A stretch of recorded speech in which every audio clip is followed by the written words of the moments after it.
Breaking news అందుతుంది. మేడారానికి భక్తులు పోటెత్తుతున్నారు. మహాజాతరకు ముందే భక్తులు మొక్కులు చెల్లిస్తున్నారు. ఆదివారం సెలవు రోజు కావడంతో వివిధ రాష్ట్రాల నుంచి పెద్ద ఎత్తున భక్తులు వచ్చి వనదేవతలను దర్శించుకుంటున్నారు. దీంతో ఆలయ ప్రాంగణంలో రద్దీ పెరిగింది. గద్దెల లోపలికి అధికారులు అనుమతిని నిలిపివేశారు. గ్రిల్స్ బయట నుంచే వనదేవతలను దర్శించుకొని మొక్కులు చెల్లిస్తున్నారు భక్తులు. మరోవైపు భక్తుల రాకతో తాడ్వాయి, మేడారం, పస్రా, నార్లాపూర్ దారిలో ట్రాఫిక్ జామ్ ఏర్పడింది. పోలీసులు వాహనాలను దారి మళ్లిస్తున్నారు.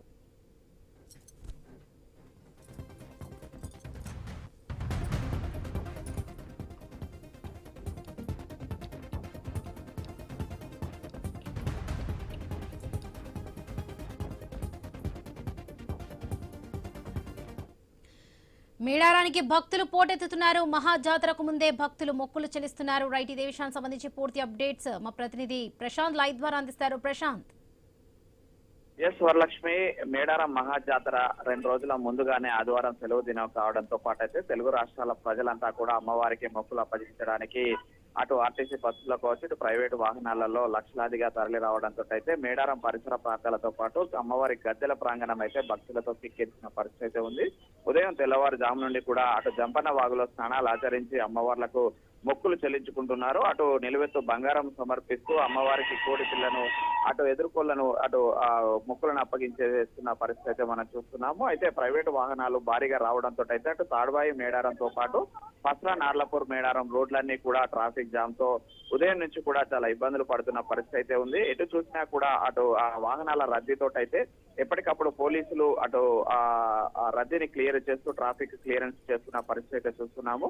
ఉదయం నుంచి కూడా భక్తుల రద్దీ అయితే కొనసాగుతుంది. అయితే ఆదివారం సెలవు దినం కావడంతో మళ్ళీ 2 రోజుల ముందుగానే వచ్చి అమ్మవార్లకు మొక్కులు చెల్లించుకుంటున్నారు. ఇటు పోలీసులు కూడా పోలీసులు ట్రాఫిక్ నియంత్రణ కోసం అయితే సుమారు ఇప్పటికే 12,000 మంది అటు డ్యూటీలలో ఉన్నారు. సంబంధించి ఎప్పటికప్పుడు ట్రాఫిక్ క్లియరెన్స్ కూడా చేస్తున్నారు. ఇటు డ్రోన్స్ తో పాటు ఏఐ సాంకేతిక నైపుణ్యంతో అయితే ఎప్పటికప్పుడు ట్రాఫిక్ ను క్లియర్ చేస్తున్నప్పటికీ కూడా భారీగా వాహనాలు రావడంతో అయితే అక్కడ మేడారం చుట్టుపక్కల పరిసరాల రోడ్లన్నీ కూడా మేడారం వచ్చే భక్తులతో నిండిపోయిన పరిస్థితి అయితే ఉంది వరలక్ష్మి. మరోవైపు అటు జంపన్న వాగుల స్నానాలు, ఇటు చిలకలగట్టు వైపు నుంచి కూడా ఇప్పటికే గుడారాలు వేసుకొని భక్తులు 6 రోజుల పాటు ఉండడానికి కూడా వచ్చేటువంటి వేలాది మంది భక్తులు కూడా అటు ఎడ్ల బండ్లతోటి, అటు ప్రైవేటు వాహనాలు, ట్రాలీలు, ట్రాక్టర్లతోటి వచ్చి అక్కడ బస చేయడానికి కూడా ఏర్పాట్లు చేసుకుంటున్న పరిస్థితి అయితే ఉంది. ఇటు ప్రభుత్వ అధికార యంత్రాంగం కూడా ఇప్పటికే 36,000 మంది, సుమారు 8 డిపార్ట్మెంట్లకు సంబంధించి అక్కడ వచ్చేటువంటి 2 కోట్ల మంది భక్తులకు సేవలు అందించడానికి అయితే విస్తృత ఏర్పాట్లు చేస్తున్న పరిస్థితి అయితే ఉంది. ఇటు మంత్రి సీతక్క, అటు జిల్లా కలెక్టర్, ఎస్పీ ఎప్పటికప్పుడు పర్యవేక్షణ చేస్తున్నారు. ఇటు క్యూ లైన్లకు సంబంధించి